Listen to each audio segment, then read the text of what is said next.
Hey, everybody. Welcome to the Accelerate Performance Lab podcast, the first one of 2022. I think I had a big introduction to 2021 and then did two podcasts, but we're going to try to. 2021 was like first full year in this business. It was crazy town. So Accelerate's taken off big time. And now we're trying to get back and give you guys some content because everybody keeps saying, when's the content? We want to hear from some people. So we are back and we're going to be diving in today with a good buddy of mine, Jackson Mace-Maynard from our program. But I want to take a second and kind of give him a little bit of a shout out. Jackson's been racing here lately and just recently won the Arkansas Invitational in the mile with a full mile time of 4:17, which is 4:15 for 1600. He's ran 1:58 already indoors about a month ago now. On a pretty janky track out there in KC. We're glad we have the chance to run it, but calling it a track's probably being generous. And then has had the pacing duties on a lot of things for so far this year, but picked up a win in a 400 as well the other day. His blazing standing start. He's been begging for blocks, but like I said, this is one of the first ever OGs on the boys side, one of the OGs for Accelerate. Started with this last fall. This is the man, the myth, the legend, Eminem himself, Jackson Mace-Maynard. What's up, brother? What's up, Ben? How are you, buddy? I'm good. I'm solid. You're solid. Yeah, So I just chilling. I know you're like a movie buff. So what's over your shoulder? Like what's on that far shoulder? Bet. Okay. So I did have a Goodfellas, like the crime, like mafia. I like that one. I had that one. It fell down. I need to put it back up. And then I have a my dad's Big Lebowski, like massive like movie poster thing. It's like of all the characters like the Dewey and stuff. And then I have a Let It Be, like the poster, like the album. Yeah. And then I have a Revenge of the Sith poster because I'm a huge Star Wars fan. So it's Revenge of Sith. Are you cool with like all of like the prequels then? Yeah. Oh, yeah. I love the prequels. Yeah. Like, what about 1, 2, and 3 are my kind of what I grew up with. Okay. Basically. All right. So 4, 5, and 6. What's the order people have to watch it? Like timeline or make of the movie? So I just finished up bringing my girlfriend through it, and we did 4, 5, and 6, and then 1, 2, and then we're watching 3 tomorrow night. So I think 4, 5, and 6, 1, 2, 3, honestly. So in order of when they were filmed. Yeah. Not order of chronological time frame. So is this her first time seeing any of these? Yeah. Yeah. And you're still dating, so it must be going okay. Yeah. I mean, she's put up with it so far, basically. Now, Jackson, a lot of people don't know this about you though, but you're like not just a film buff, but a filmmaker. How the heck did you get into that? You like legit have like short film. You can plug your short films on this. We'll post them like in the show notes, but like how did you get into that? Because these things are actually like decent, you know, they're all right. All right. Okay. So yeah, so it's kind of a long story, but so back like fall of sophomore year, my friend Johnny, who's the cross country manager, and my other friend Trayson, who's like on number 2 on our cross country team, and I ran with him for like my entire life. And he runs 4s and 8s too. And we were like, hey, we want to start making movies. And then we like got into films, and we like watching films, and then we made a few movies and we posted them on Johnny's YouTube channel. And then he named it like the YouTube channel Brotherly Entertainment. And then we just keep making movies basically. And they've gotten progressively better, like the film quality. What do you film on? Like, what's is it just like an iPhone, or you got like a legit camera you guys are using? Yeah, we got legit cameras. We started out on an iPhone 10, and now we got like Johnny got like a Steadicam for Christmas. So like we use a Steadicam for a lot of stuff. And that's fun. I was gonna say, so a lot of people don't know that about you, but I can't. Hopefully, when you're, I don't want to break too much news, but I would say maybe when you're at Air Force next year, you can like hook up a cam to your helmet and do a video from there. But you'll have to live stream us in. But speaking of, I was in the car with you when you first ran your I think what did we run? You ran at this was in December at Columbia at Concordia Yeah. in Nebraska. What did you run? 419, right? For the Yeah. 16. 16, yeah. And then on the way home, you were talking to Air Force. Talk us a little bit about that, because man, you're going to be an Air Force man next year, which is kind of a pretty cool deal. And a lot of people that I talk to are just like, that's phenomenal. So tell me a little bit about that and how that kind of came to be and just about that journey. Yeah, definitely. So I kind of started out. Like my freshman year, I guess. I kind of made the decision. I was like, hey, I kind of want to like look at a military academy, and I always kind of thought I was going to Navy my entire life. So for me, it was like military academy first, and then like running was just like kind of came in like halfway through. Once I started running good times, time just like propelled me to get in and get me there. But yeah, I took visits to Navy, Army, and Air Force, and I was actually like just about ready to commit to Army and sign there. But then the Air Force coach called me and he was like, hey, let's have you out for a visit. So I was like, well, I mean, I got to at least look now. So it's like I might as well just give it a shot. And then I gave Air Force a shot and I loved it. So yeah, I mean, it was a pretty cool journey, but I think like in the end, it was just toward like Air Force was what God was calling me to most. And I'm just grateful for that. And it was a fun experience visiting all three academies and looking for teams, but Air Force is definitely what fits me the most. Well, and since I've known you, you've done cadets. Like, how long have you done cadets? It was like, I've been in Sea Cadets since like the fall of my sophomore year. So yeah, like the military stuff came like when I was still running like 450. Yeah. Yeah. So that it is funny because a lot of guys give you the bald head treatment and stuff sometimes with your racing, and I know that's a little more than you normally do, but you like it high and tight. Like High and tight. Yeah, I don't like my hair messy. Yeah. So, but hey, so obviously Air Force, what an accomplishment. I mean, I'm super obviously proud of you having been one of the first guys into Accelerate, but really kind of why I wanted you on too is everybody just wants to figure out what in the frying flipping heck got Jackson Mace-Maynard to this point, or whatever. Like, wait a minute. Because, tell us your PRs when I met you, because I met you last year, right before fall cross country. Tell us your PRs and then kind of bring us up to speed till before the first breakout race in track. Then and kind of take us all the way up to the first time you ran like 2 flat then, before we knew it was going to work. Ben, okay. I just want to just really quick acknowledge the fact that you've been my coach for a year and a half. Like, and I've put up with you. I have survived. This is true. You've put up with me. Yeah, how we've gotten here has probably been when I first met you in the lab. I was like, man, we're going to be like best buds and we're going to drive each other nuts because we're like the same person in so many ways, or whatever. So, and my journey was a lot like yours. It just suddenly happened, or whatever. Where did it happen? Like, when did this happen? But talk us through that a little bit. What made you reach out? And then, that journey from where you were, again, let everybody know your times. Cause you just got done running a 4:15, 1600, which is, just off the state indoor all-time best. But that was a far cry from what it was when I met you. Talk us through that a little bit. Yeah. So, yeah, I mean, basically my whole life, I was not any kind of good runner, like at all. And my freshman year, I ran like 4:55 and 10:30, and kind of just started doing stuff with my school coach, Coach Jarvis, and he kind of got me like thinking like, hey, I can do well.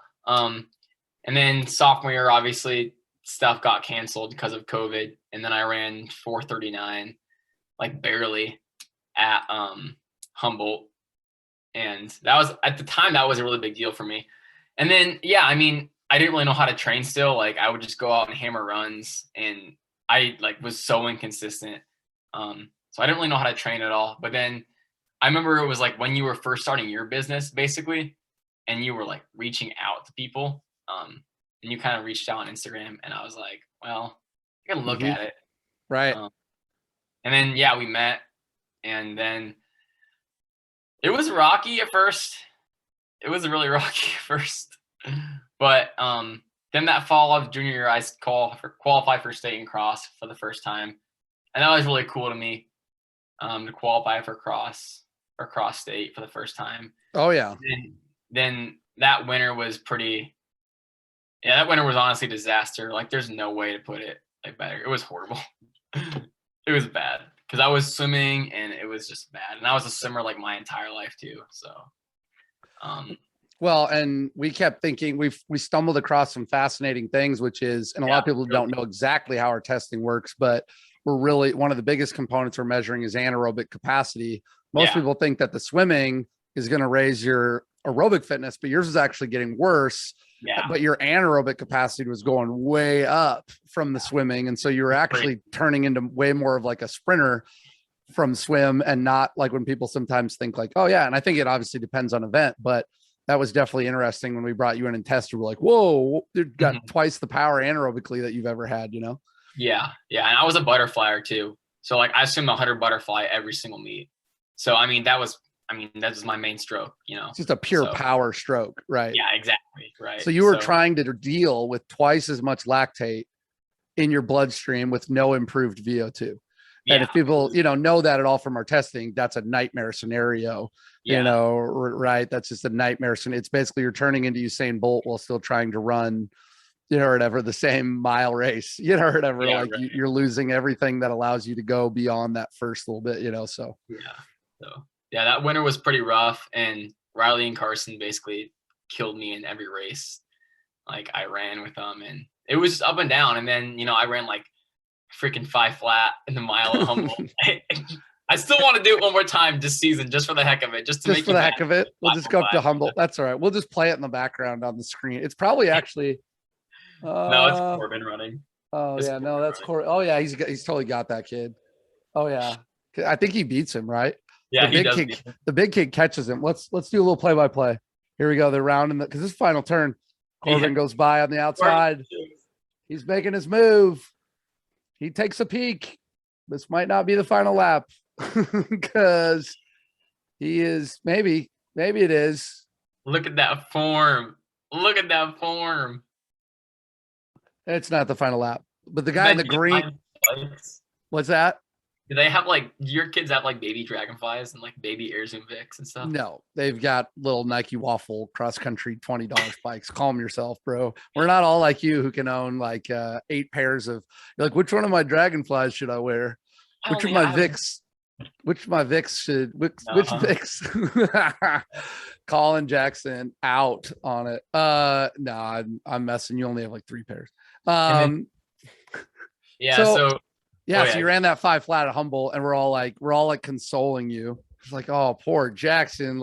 It'll be okay. You'll get there. What did I always tell you though?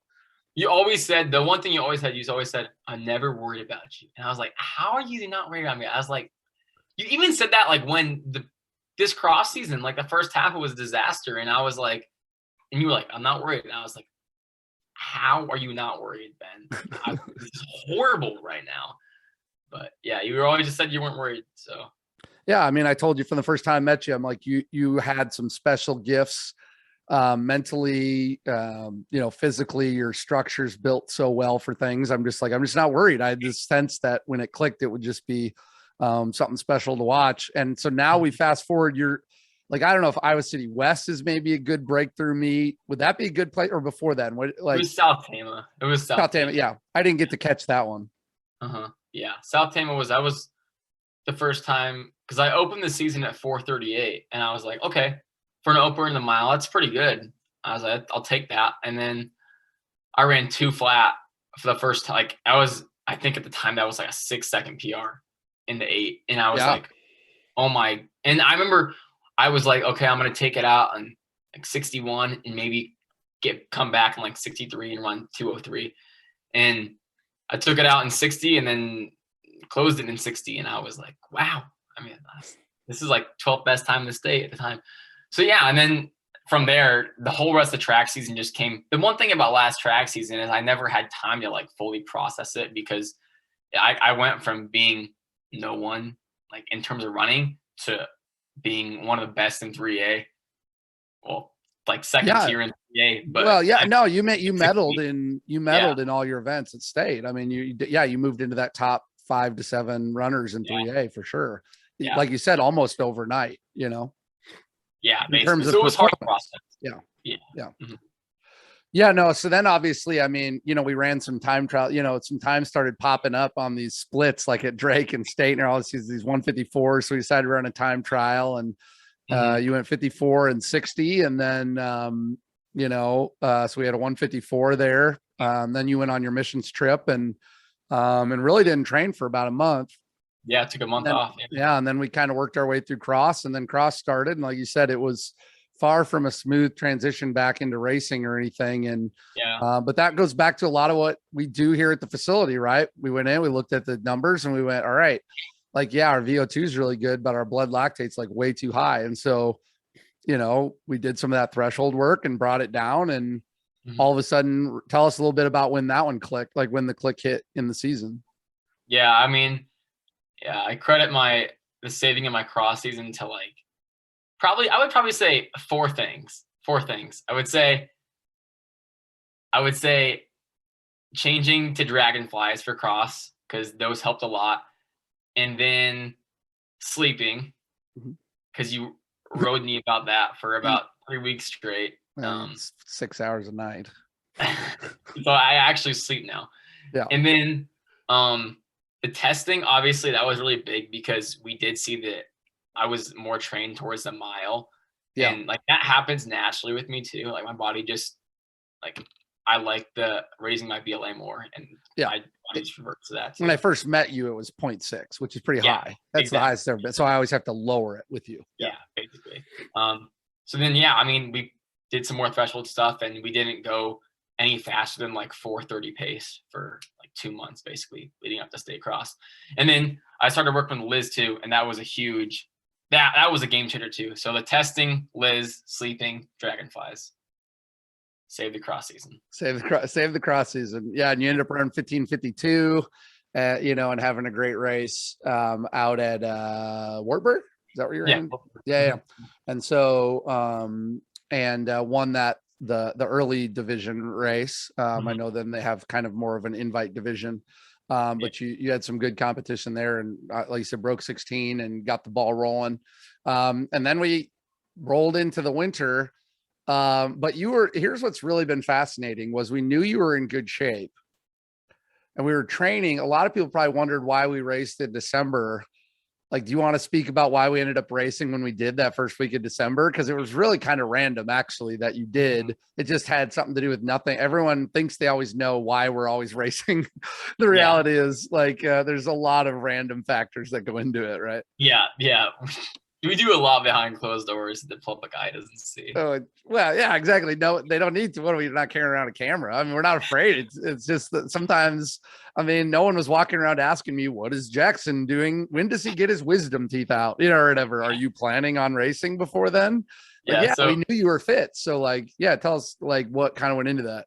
Yeah, we just wanted to capitalize on my fitness, basically coming off cross. And like after NXR, we ran that. Well, no, the week between state cross and NXR, we ran a 4:21 1600 time trial, and I was like, okay, if I'm running 4:21 with basically one speed, I had no kick in the race. I felt like I was dead sprinting the entire mile basically, and I was like, okay, if we did that, we can run pretty fast in the mile this year, and I'm pretty fit. And then even at XR, I kind of could tell I was like, okay, it's like I ran decent, but I'm definitely more trained towards the mile. So then we just capitalized on that, and I got my wisdom teeth out like 3 days after that, 419. We just wanted to capitalize and break 420. I think mentally too it helped because I was like, okay, we're under 420. Let's roll. Yeah, and we kind of talked about, I think right before you ran, I said, hey, we've got big goals with this group of senior boys that have been with Accelerate for a year. You know, you and Riley and Carson, and of course we brought, you know, Hayden kind of came along with that, and then Luke came along, you know, and there's just kind of this group.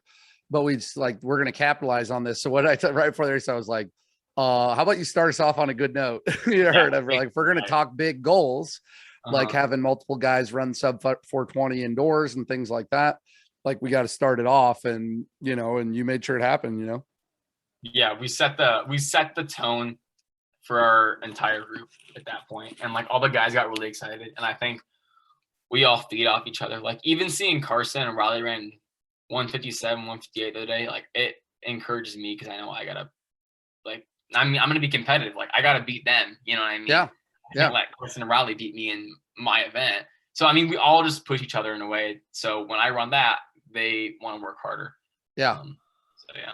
It's been a fun thing to be a part of. I mean, I think the right people just came on at the right time. You know what I mean? It's I agree. Random how that stuff kind of works. Well, not random. I mean, God brought the right people when he did, but it was just kind of who would have predicted a kid from St. Ansgar up here in Iowa, kid from Des Moines Christian, a kid from Newton, and a couple dudes from Lindmar. I mean, you guys could if you drew the lines, you guys would outline Iowa, you know, or whatever. Right. Yeah, and so like, what are the odds of that type of thing happening? And tell us, I'm just going to jump into this. Then I want to do a shorts and knock it out.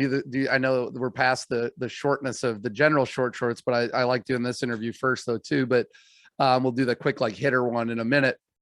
But tell us a little bit about Arkansas. And I think in a nutshell, why I think Arkansas is a big reason of what makes Accelerate like what I hoped it would be when we started it. Tell us a little bit about Arkansas and what, you know, if maybe it doesn't resonate to you as like what Accelerate feels like it's all about, but if it does, like, what do you like, why was that such a special day? Cause it really was to me. And I believe it was to you guys as well. Mm-hmm.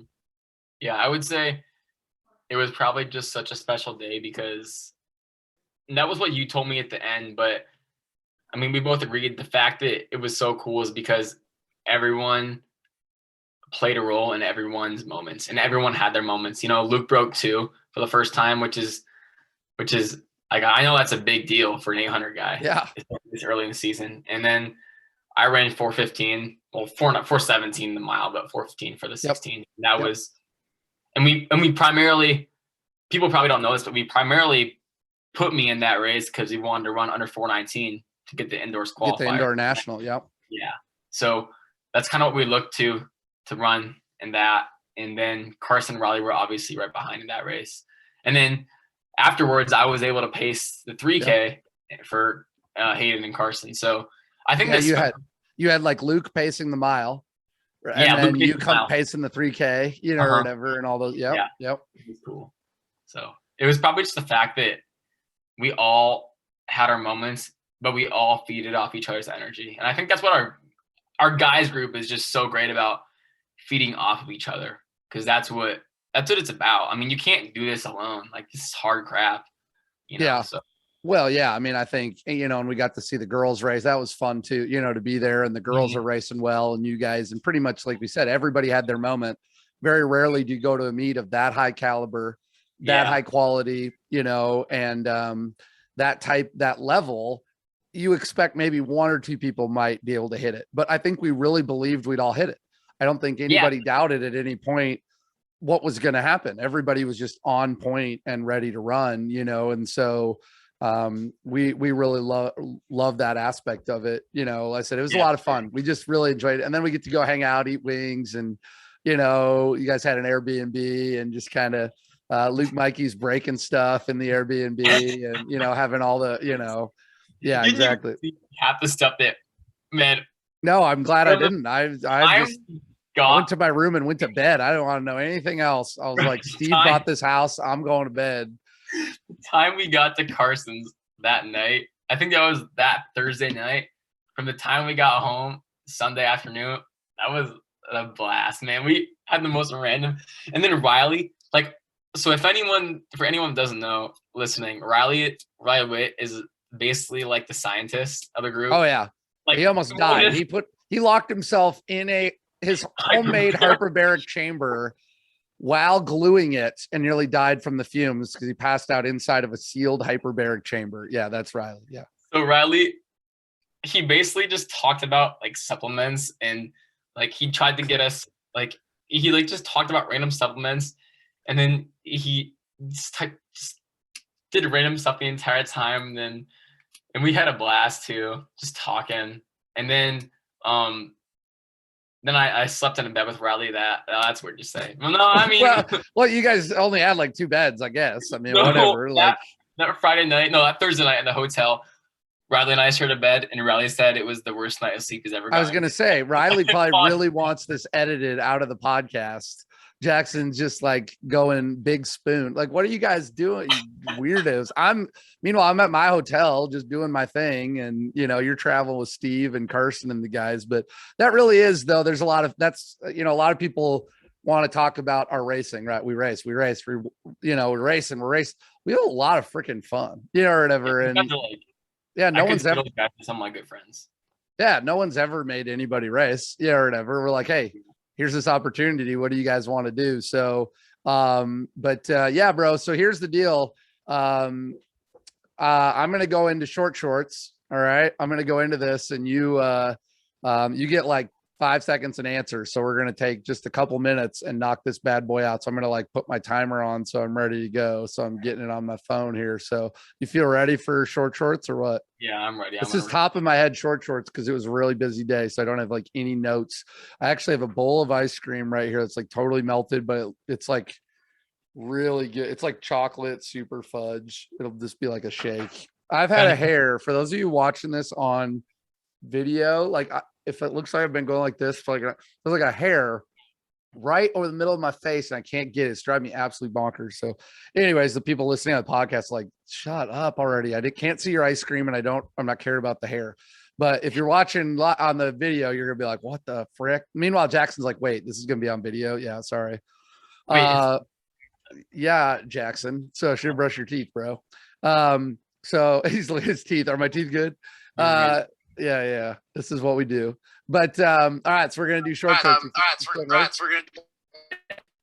All right, bro. Here we go. I'm getting feedback. Jackson, do you have feedback? No, I hear you fine. All right, sounds good. I'm just getting it's in my headphones, so I'll try to ignore it myself. All right, here we go. 5, 4, 3, 2, 1. All right, Jackson. So if you had to go on a desert island and could only bring one like video, like a VCR, TV, and what's your go-to like cinematic classic you got to have? Revenge of Sith. Revenge of Sith. Okay, who's your Revenge of the Sith. Revenge of the Sith. Sorry, I knew that. I was like trying to think of my next question. Revenge of the Sith. Which character though is your go-to in Star Wars in general? Anakin Skywalker. Anakin Skywalker. Okay. All right. I'll take it. All right. So if you had to choose and you could only run this event at state, I know you love the 8 and the mile, but if you had to choose like a second or like a third event, would you rather run the 4 or like the 32? 400 hurdles. 400 hurdles. All right. The 400 hurdles. Luke. Just speaking of Star Wars, I said, Luke, over my shoulder, it changed from running videos to, it almost looks like like Leia. Like there's a little bit of that in what are the odds? I don't know. We're going to turn it off. So, okay. It's all right. Bye everybody. TV's gone behind me. It's like supposed to be distracting. It became too distracting. All right. So, okay. So then, all right, next, if you had to choose then, okay. Why would you choose that race? I just think it's fun. Honestly, well, I'd probably be bad at it. Let's go 32, honestly. But 400 hurdles would be fun to be good at. Yeah, it would be fun. All right. So I can't ask you like Air Force or Marines. You've already like determined this. Dragonflies or victories for the mile? Dragonflies for the mile. Anything lower, you're wearing Air Zoom Vicks. Air Zoom Vicks. Would you ever try the Max Flies for like a 400? Oh, 100%. I would love to have Max Flies. Is Air Force Nike or like Under Armour? Nike. How much gear do you think you'll get when you go to Air Force? How many closets full? 8. I get a ton of gear there. It's sick. I won't ever have to buy a pair of Dragonflies again, so I'm pumped about that. Yeah, a pair of size 12 Dragonflies. Ever again. You'll never size 12 men's Dragonflies that you'll never have to buy again. Large jacket. Yeah. All right. Okay. If you had to, let's just do it off the top of my head. So, okay. One thing that nobody knows about me, that they probably, you know, everybody thinks they know me. What one thing that people don't know about me that they'd be like really surprised to know? That you have that one YouTube channel that has all your No, that has look up Ben T3 and you nope, can find a you whole bunch said of it videos wrong. of Ben directing choir and stuff like that and like singing songs and playing his bass. You said it wrong. Thank goodness, because you said the handle wrong. So should I put it in Just the look up show? Ben Tilt Should I on put it? YouTube. Should I put it in the show notes? Do it. Do it. Oh man, yeah, my whole other life as a musician. So, all right, let's see. If you couldn't do running as a sport, what would you do? What would be like your Like go-to thing athletically? like athletically, probably swimming, honestly. All right, so after Air Force, what's the plan? Like post graduation? Well, I owe 5 years active Yep. duty. So I'm really excited for that and make a career out of that. What do you anticipate you'll be doing for Air Force? I don't quite know yet, honestly. I've been thinking somewhere in the medical field, but that's kind of what I'm at Air Force to figure out too. Is I know I want to be an officer in the Air Force, but I don't know exactly what I want my role to be yet. So, but I'm thinking something in the medical field. Who in Accelerate on the boys' side eats the most food when you guys are out traveling or hanging out? I'd say me or Carson. Riley eats super healthy. Luke like eats keto or something. Like Luke doesn't eat like any calories because all he cares about is cutting weight. So yeah, me or Carson. You or Carson. All right. Yeah. What's one last thing here then? What's one thing about Hayden Kuhn that like nobody knows about? Give us the down low on like our good buddy Hayden. He's And remember, you're gonna have to see him again soon. So his foot speed is probably the worst foot speed. Hayden Kuhn will not break 205 in an 800 this year in track. Prove me wrong. Okay, I'm not gonna say 205. Too flat. He ain't gonna break too flat because he doesn't have the power for it. But yeah, his foot speed is not. But he'd also kill me in a 5K. So I mean, by a lot. he's in freaking he's in really good shape right now for everything miling up really. But I think I know you hating on him for the foot speed. So all right. So I don't know if this will go out before this weekend, but we are taking a shot at the national lead in the D-Med with Jackson will be running the 1200. Luke Mikey will be running the 400. Riley Witt will be running the 800. And Carson Haug will be bringing us home in the 1600. We'll be down at Northwest Missouri State in Maryville on their really nice indoor 300-meter track. And we're just going to rip totally solo. I think we're the only team entered in the event. So we're just going to rip. We're going to try to line the track. And Jackson, what happens to me if we beat the national leading time?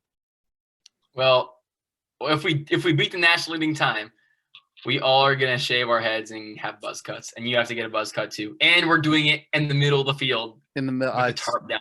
With the tarp down, yeah. The director, their track distance guy, decided they'd do it right there. So this will be brutal, but it'll be a lot of fun. This is what we do. Like so, we have fun, and everybody's welcome to. Hopefully, everybody's having fun when they're sitting on their phones and talking about it. We're out there doing it. I'm having fun. And however it all shakes out, we're having fun. That's all we really care about. We're doing us. You guys are training and healthy. I don't see you holding up a help me sign in the back because I'm holding you against your will. So any last thoughts, man, for like anybody that's, thought about Accelerate or anything, or just any thoughts about anything else in general? I would say, I think for people who are thinking about Accelerate and just joining it, I would say it's really important to like spend time in prayer and just really think about it. I mean, because here's the deal is it's kind of a lifestyle at the same time. And it's not just like it's not like a club. Like, it's not like a just club you join and you're like, hey, I'm just going to go like to my club basketball game. Or like, it's not like that. It's just not like that. It's a lifestyle. Like, it's literally a lifestyle. And I would say that's the most important thing. So if you're going to join Accelerate,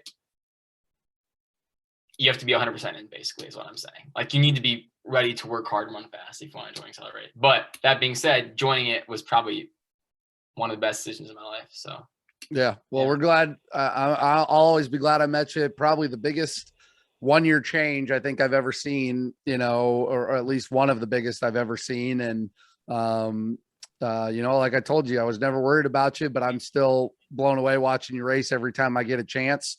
I love coaching you guys, but you can tell I'm just like a kid in a candy store too. When you guys race well, it's like, I've seen it before, but I'm always blown away. You know, the first times I see you guys do things that you never thought you could do. And we got plenty more ahead, and excited that this is, you know, we've had a chance to be a part of your journey to Air Force. And so thanks, my man, for doing this today. And which one of the we should probably toss it to an Accelerate lady. Like who should I put on from that crew? Oh, from the girls group? Yeah, who should I get on next, you think?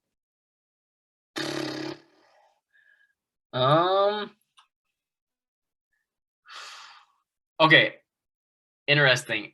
Piper. That little thing All is right. an absolute beast. Piper needs, I All mean, right. the fact that he's like literally 4 feet tall and can run 230 and 800, and which would beat a lot of high school girls, and it's a pretty respectable time. She's 65 pounds. Yeah, that's absurd. That's absurd. She's 100 pounds less than you. What's her, for real, what's her VLA? She came in the other day. I think it was about 0.45. It's pretty powerful for a kid that small. Yeah, Piper's a little beast. So yeah, put Piper on. All right, we'll get Piper on. So, all right, my man. Well, I'm going to let you get to it because I know we had a late night, and I always give you crap about not sleeping. So I know you're having a hard time sleeping though because you got an easy week. So you're probably, it's hard to get tired. So go film a movie or something. But we'll plug your channel. So for everybody on here for the podcast, we'll plug his channel on there. And then what's that? Yeah, we can link to it. Absolutely. So we'll put all that in the podcast notes. But so everybody, thank you for joining us for this episode of the Accelerate Performance Lab podcast. Again, that you got to hear my good buddy Jackson Mace-Maynard and just his journey with us. We've lived it together, so I know it, but I know a lot of people that are always asking me about it. So peace to everybody there. We're gonna get Piper on, or whoever. If I can't get her, I'll get somebody else on, but I'm gonna try for Pipe, my good buddy Pipe, and we'll have to get her a few stacks on her chair so we can just see her face on the Zoom. But we'll get our good buddy Piper on here soon, and look forward to more great short trips coming up. So take care, everybody, and we'll talk to you guys down the road.